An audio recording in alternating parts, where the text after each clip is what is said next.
Hi and welcome to Natural Aesthetics. Got a really quick update here for you guys. This is day 3 of week 2 of round 2 for my MADCOW routine.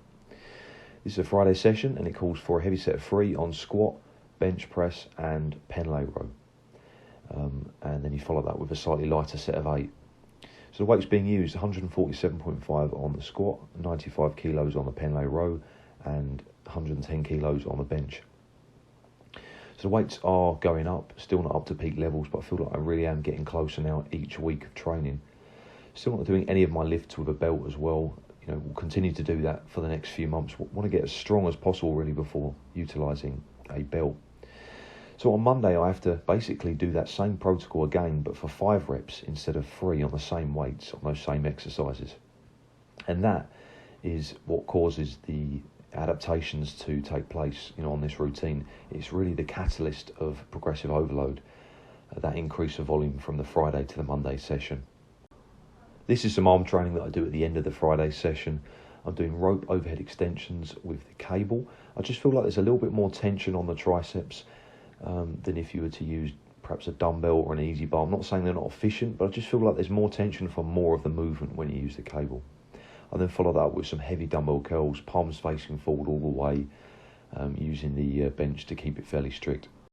Nutrition is incredibly important. There's no denying that for long-term health, disease prevention, you know, mental health, quality of life, etc., it has a massive impact.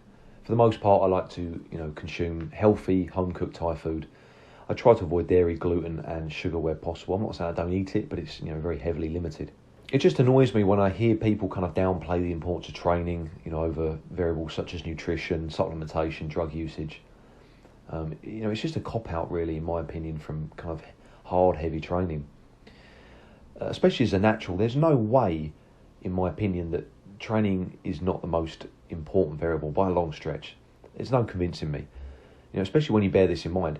If your training is optimal and your diet is incredibly poor, you're in a deficit of calories, especially when you first start out training, you'll still see progress. You'll still see gains in muscle mass. You know, I've seen it myself from the first couple of years of training. I had no idea on diet. It was a deficit of calories, yet saw some fantastic progress because I was training very hard, very consistently. I've seen it with clients as well. However, if your diet is perfect in every way, shape and form, and you're not training, you're not going to see any progress. You're not going to see any muscle mass. The gains in net muscle mass will be negligible. So therefore, training has to be the most important variable, has to be your priority. You know, you're using diet really to optimize the progress that you see in the gym. Without training, it's all irrelevant. You know, you eat for health rather than performance first and foremost, in my opinion. Of course, your results will be, as I said, optimized with sound nutrition. But first and foremost, get your training sorted, guys. So just finish up the video with some homemade muscle balm. It's essentially, in England, we call it a weed. It's a broadleaf plantain, but does have medicinal properties and would be used for insect bites and, you know, muscle aches and pains.